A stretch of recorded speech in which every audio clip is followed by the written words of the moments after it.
ఎందుకంటే ఇంట్లో ఉన్న టెన్షనే, బయటికి పంపించిన టెన్షనే, అసలుకేం చేయాలి, ఎలా అలవాటు అవుతారో ఏంటో టెన్షన్‌గా ఉందండి. నేను ఇక్కడికి తీసుకొచ్చాననే కానీ కలబంద రాస్తే పెద్దోళ్ళు ఎవరు వచ్చి ముట్టుకోరంట, పెద్ద పిల్లలొచ్చేసి. ఇక పిల్లలు అదే తల్లి ఉందనుకోండి ఇంకా బావుంటది కదా! తల్లి లేదు కాబట్టి ఆ ఇబ్బందండి.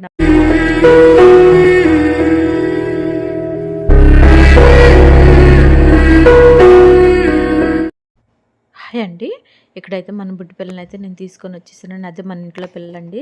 మీరైతే ఫుల్ వీడియో చూడండి మిస్ అవ్వకుండా. ఇప్పుడు ఇక చాలా రోజుల నుంచి నా దగ్గరే ఉన్నారు కదండి. ఒక 2 నెలల నుంచి పెద్దోళ్ళు అయ్యారులే అని చెప్పేసి ఇక్కడ ప్లేస్ చూసారండి. ఇంకా బాగానే ఉందిలే అని చెప్పేసి నేను బుడ్డమ్మల్ని ఇక్కడ తీసుకొచ్చారండి. కొంచెం బాధగానే ఉంది, కానీ తప్పదు కదండి. మనం ఉండేది రెంట్కి ఉండేది, మనకి ఇల్లు దొరకటమే కష్టం కాబట్టి నేను బుడ్డి పిల్లల్ని ఇక్కడ తీసుకొని వచ్చానండి. ఎందుకంటే వాళ్ళు మళ్ళీ ఊరుకోరండి. ఈ ఇంట్లోకి వచ్చేసి నెల వెళ్ళిపోయింది కదా, ఇంటి వాంటర్ వస్తారు. మళ్ళీ నేను అబద్ధం ఆడలేను, అలా చెప్పలేను కదా, ఉన్నది నిజం చెప్పేస్తా కాబట్టి మళ్ళీ వాళ్ళు ఏదో ఒకటి అంటారు కదండి. ఎందుకులే అని చెప్పేసి నేను తీసుకొని వచ్చానండి.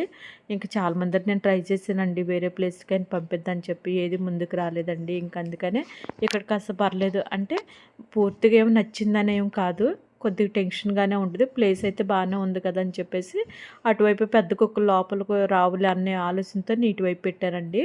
బుట్టిపల్లిని వచ్చేసి ఇబ్బంది లేదని అనుకుంటున్నాను. నేను చూస్తాను నాకు 2 రోజులు, ఎందుకంటే మనకి ఏ ప్లేస్ బాగాలేదు. ఇటు మనకి పెరిగి వైపు అయితే అసలుకి ఇబ్బంది అండి, ఎందుకంటే వర్షం వచ్చినా చేసినా సరే చాలా ఇబ్బంది పడతారు చిన్నపిల్లలు. అదే తల్లి ఉందనుకోండి ఇంకా బాగుంటుంది కదా, తల్లి లేదు కాబట్టి ఆ ఇబ్బంది అండి నాకు వచ్చేసి. ఇక్కడైతే ఇంకో పిల్లని కూడా నేను తీసుకుని వచ్చాను. మొత్తం 5 పిల్లల్ని అక్కడ వదిలేశానండి.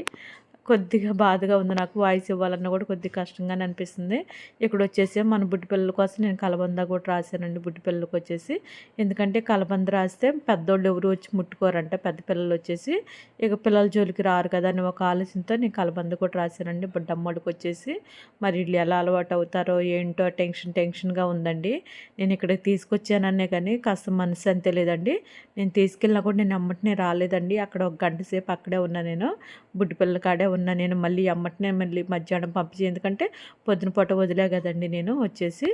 ఇది కొంచెం లేట్గా వదులుతానండి, 2 రోజుల ముందు అవుతుంది. ఇప్పుడు నేను వదిలి కూడా పిల్లల్ని వచ్చేసి 3వ రోజు అనుకుంటే ఇప్పుడు నేను వీడియో వదిలిపెట్టేసి కాస్త లేట్ అయిపోయింది అంతే. పిల్లలైతే ఇప్పటి వరకు అయితే పర్లేదండి కాస్త మరి, ఎందుకంటే పొద్దున పూట వెళ్ళేసి రావటం, మళ్ళీ మధ్యాహ్నం వెళ్ళటం, మళ్ళీ సాయంత్రం వెళ్ళటం అలా వెళ్తున్నాం అండి మేమే వచ్చేసి. అక్కడంటే వేరే వాళ్ళని తెలిసిన వాళ్ళని అడిగి ఆ ప్లేస్లో పెట్టానండి నేను. చూడాలి మరి ఇంకా ఎలా ఉంటుందో ఏంటది. ప్లేస్ అయితే బాగానే ఉంది. నైట్ టైం అయితే ఇటువైపు లైట్లు ఏమి పెద్దగా ఉండవు, అదొకటే ఇబ్బంది. కొంచెం అడంగా ఉంటాయి లైట్లు వచ్చేసి. ఆ పక్కన వచ్చేసి కాస్త పని చేసుకునే వాళ్ళు అక్కడ ఉండేవాళ్ళు కూడా ఉన్నారండి. అక్కడ వర్క్ చేసేసి అక్కడే వాళ్ళు ఉంటారు కదా, అలా టెంట్లు వేసుకొని అలా ఉండేవాళ్ళు కూడా ఉన్నారండి అక్కడ వచ్చేసి. ఇంకా అక్కడ కనిపించిన పిల్లలేనండి వాళ్ళు వచ్చేసి. దాన్ని మీరు చూసే ఉంటారు కదా ఫస్ట్ వీడియో రన్ అయ్యేటప్పుడు, ఆ పిల్లలు కూడా అక్కడ ఉన్నారు. సరే పిల్లలు బాగానే ఉంటారు నాకు ఆలోచనతో అక్కడ పెట్టానండి. ఎందుకంటే ఇన్ని రోజుల నుంచి నేను పెంచాం, మళ్ళీ వాళ్ళకి ఏదన్నా అవుతుందని ఒక భయం ఏర్పడుతుంది. చాలామందిని అడిగాము, షటర్లో కూడా నేను అడిగానండి, ఎవరు ముందుకు రాలేదు.